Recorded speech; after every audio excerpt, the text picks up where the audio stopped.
Hello everyone and welcome back to JT on the Go. So today we are in New Orleans, Louisiana, right outside the Union Passenger Terminal. We will be traveling on the Amtrak Cresent from here all the way to New York City. So let's get this show off the road and on the rails. New Orleans Union Passenger Terminal was built in 1953 and was refurbished in 2005 after Hurricane Katrina. The station is very small but conveniently in walking distance of several hotels near the Superdome and Smoothie King Arena. 3 Amtrak long-distance trains start or finish their trips here. The Sunset Limited to Los Angeles, the City of New Orleans to Chicago, and our journey, the Cresent, to New York City. There are a few places to grab a bite. The left side of the station is for Greyhound buses. The right side of the station is for Amtrak trains. Amtrak claims New Orleans as its southern hub. The Magnolia Waiting Lounge is for sleeping coach passengers. Upon checking in at the front desk, if you booked a roomette or bedroom, they will give you a password that you need to get into the Magnolia room. When your train is ready, they will come and get you. It is way smaller than the Metropolitan Lounge in Chicago's Union Station. It has a few snacks and bottles of water, but nothing compared to Chicago. But this is better than nothing. Sleeper car passengers get to board the train first. Here's our train heading to New York City. This time we will be staying in a Viewliner bedroom. Most Amtrak trains that travel east of the Mississippi River are equipped with Viewliner coaches as sleepers. The cafe car and the coach class cars are Amtrak Amfleet coaches. The Viewliner cars are also at the back of the train, right in front of the bag dorm car. I'll talk about the bag dorm car later.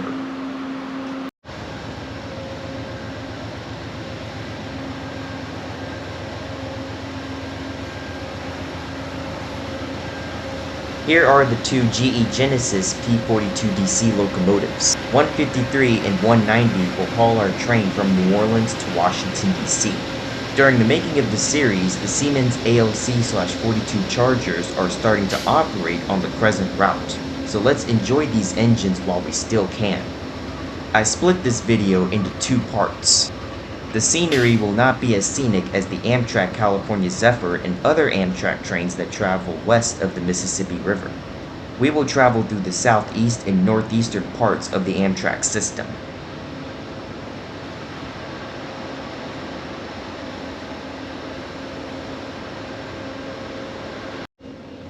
Amtrak does have some of their locomotives sitting in the station. Our train has 2 Viewliner sleeper cars. We will be staying in the one that is right behind the cafe car. Unfortunately, the Crescent does not have an observation car. We will be staying in bedroom A.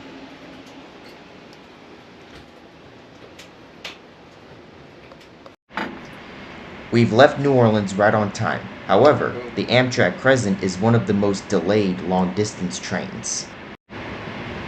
That is the Smoothie King Arena, home to the New Orleans Pelicans basketball team. There is the Superdome, home to the New Orleans Saints football team, my favorite team. That's the Amtrak Maintenance Depot outside of Union Passenger Terminal. Viewliner long-distance trains only have traditional dining. Traditional dining is microwavable meals. Each room has a menu to where you can pick your option. For breakfast, I went for the buttermilk pancake. The skies cleared up when we stopped. Now we're moving. Here are the famous New Orleans cemeteries that they tour. Because New Orleans is below sea level, they designed the graves above ground level. New Orleans is one of the few places to see this. The first stop will be Slidell, Louisiana, a New Orleans suburb that is just across Lake Pontchartrain.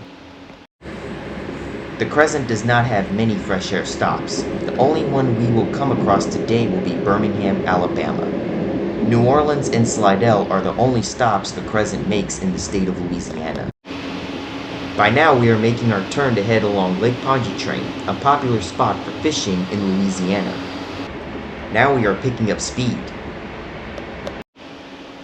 When traveling along Lake Pontchartrain, Fava Orleans, who appeared in my video about the St. Charles line here in New Orleans, will spot our train. There he was. You should be able to.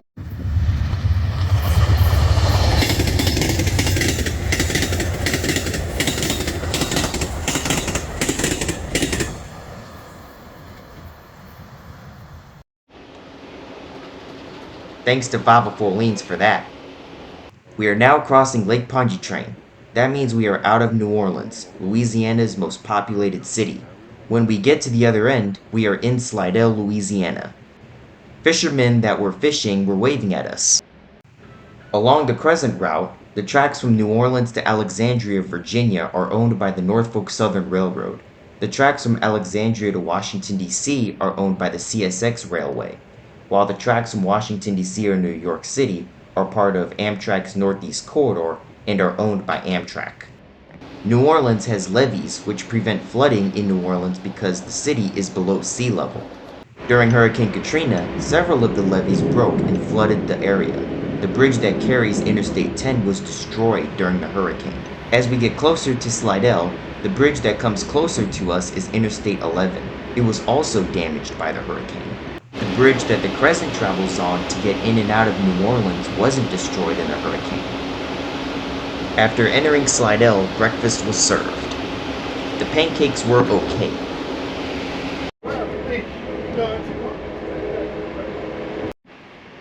We are now pulling into Slidell, Louisiana, our last stop in the state of Louisiana before entering Mississippi. We're now leaving Slidell. When the railroads were popular, the railroad company that used the tracks that Cresent uses today is the Southern Railway. Amtrak took over the route on February 1st, 1979. The Southern Railway merged with the Norfolk and Western Railways, which would later form the present-day Norfolk Southern Railway. Let's discuss some history. However, like we explained in my series about the National Museum of African American History and Culture 3-part series, the Southern Railway was a segregated railway under Jim Crow laws, which defined separate but equal. It started after the landmark Supreme Court case of Plessy v. Ferguson in 1896. Louisiana enacted the Separate Car Act of 1890. The act required all passenger railways to have separate train cars for black and white Americans. Before continuing the story, we are approaching our first stop in the state of Mississippi, Picayune. This is that fresh air stop, though, is it? We're now leaving Picayune. In 1892, Homer Plessy agreed to participate in a test that would challenge the act by sitting in a whites-only train car in New Orleans. His goal was to get arrested, and that's what happened. When Homer Plessy refused to vacate the whites-only train car when he was told, he was arrested. In trial, Plessy argued that the 13th and 14th Amendments were violated under the Separate Car Act. The case went all the way to the Supreme Court, but Plessy lost after the court ruled separate but equal. That would be official until the case of Brown v. Board of Education from Topeka, Kansas. Segregation on the Southern Railway ended on July 2, 1964, after the Civil Rights Act was signed into law. The Amtrak Cresent crosses through most of the states that make up the southeastern U.S. The type of viewliner we are traveling in is the Viewliner 1. The Viewliner 1 is in the Amtrak Phase 4 paint scheme, which is what most of Amtrak's passenger cars have painted on them. Some of them are painted in the Phase 3 paint scheme, which is the paint scheme that the bag dorm car has.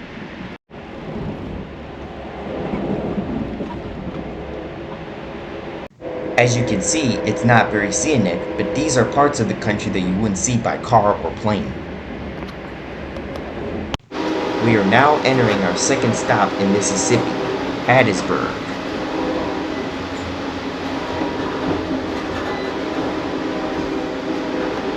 The station has a steam engine with old coaches on display. Time to leave Hattiesburg. Out of Hattiesburg. Next station stop will be that of Laurel. Laurel, Mississippi, coming up next. On the Amtrak Cresent, we will be sleeping on the train for one night. While we sleep, we will pass through Georgia and the Carolinas. We will also be sleeping through Atlanta, Georgia, and Charlotte, North Carolina. Atlanta is where the famous civil rights leader Dr. Martin Luther King was born. Atlanta is also where Norfolk Southern is based.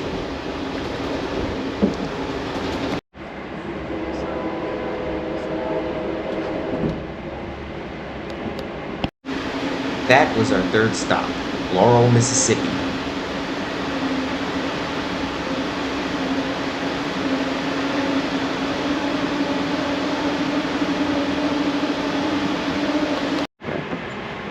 We are now leaving Laurel, Mississippi. We have one more stop to make in the state of Mississippi before we enter Alabama. A lot of the towns that the Cresent travels through cannot be reached by plane. All these forests are all we saw on day one. There are also swamps out here. That means that mosquitoes are highly present in the south.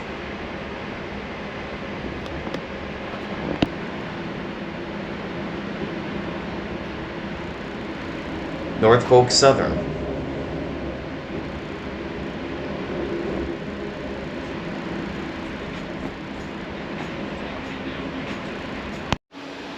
By now we are still on time, and so is lunch. Here's what I chose for lunch. For dessert, I chose the brownie.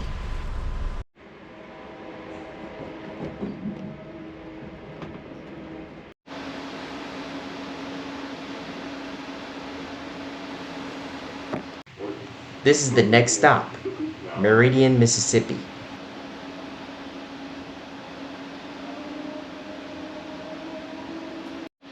We're now leaving Meridian, Mississippi, our last stop in the state of Mississippi. There are some old coaches sitting here too. They look like they have been abandoned for years.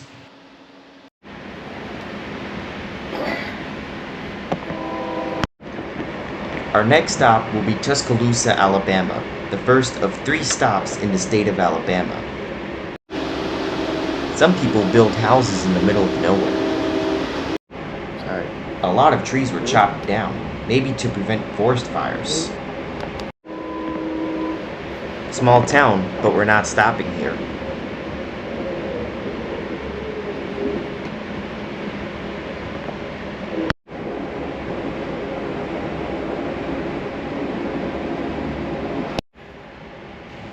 On some portions of the trip, we saw plain open fields. The skies once again cleared up. By now, we are nearing Tuscaloosa, Alabama. Tuscaloosa is home of the Alabama Crimson Tide.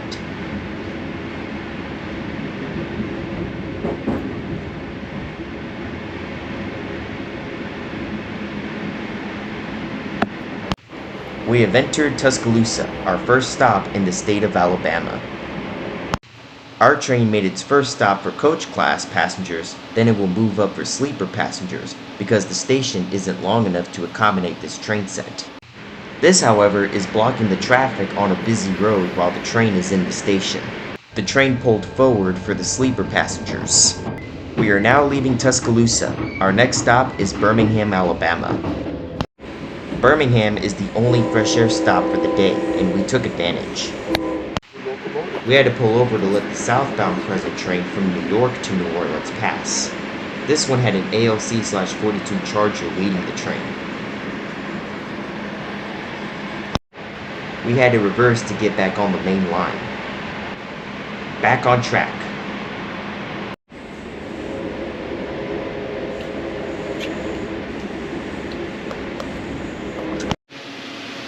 Bedroom H is for disabled passengers.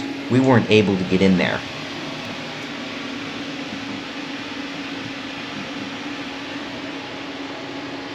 The Viewliners only have 2 bedrooms, plus the bedroom for disabled passengers. Bedrooms A and B. The rest of the car has the Viewliner roomettes. We're now on the outskirts of Birmingham. Birmingham is where Dr. King wrote his famous Letter from Birmingham Jail. In 1963, Dr. King was arrested for leading peaceful protests in Alabama. During his time, he wrote the Letter from Birmingham Jail. It explains why Dr. King believed people had a responsibility to follow just laws and to break unjust laws. That big city in the distance is Birmingham, Alabama. We will be able to get off the train and get some fresh air. The fresh air stop after this will be Atlanta, Georgia, and we will be sleeping when we cross through Atlanta. Just the stairs down. For some passengers, Birmingham is their final destination.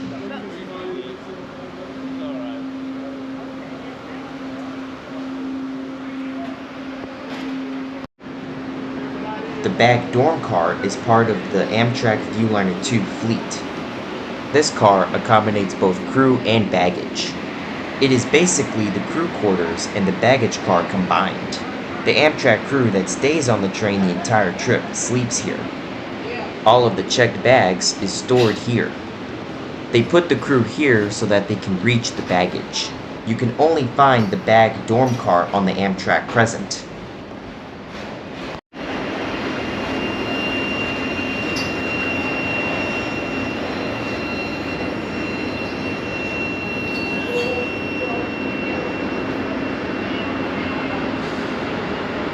This is an elevator for small vehicles that carry the disabled and baggage.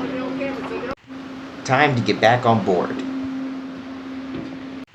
Our next stop is Anniston, Alabama, the last stop in the state of Alabama.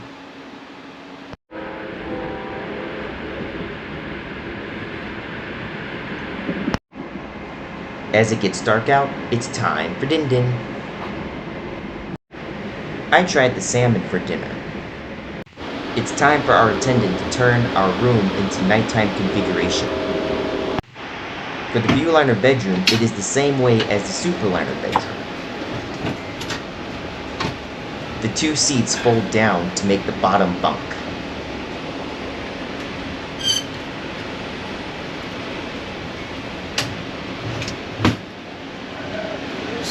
That's where the ladder for the top bunk is stored.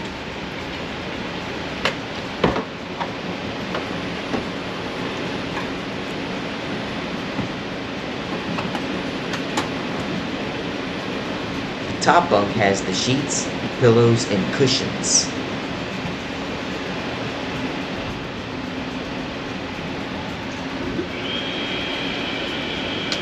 When this was finished, the train pulled into Anniston, Alabama.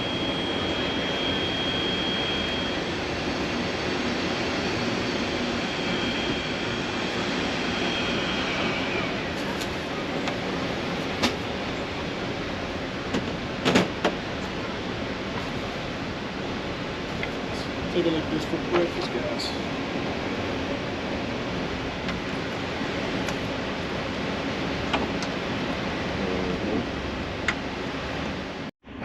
A cool thing about the Viewliners is that the person that is on the top bunk has a window. By tomorrow, we will be in Greensboro, North Carolina. See you in the next episode.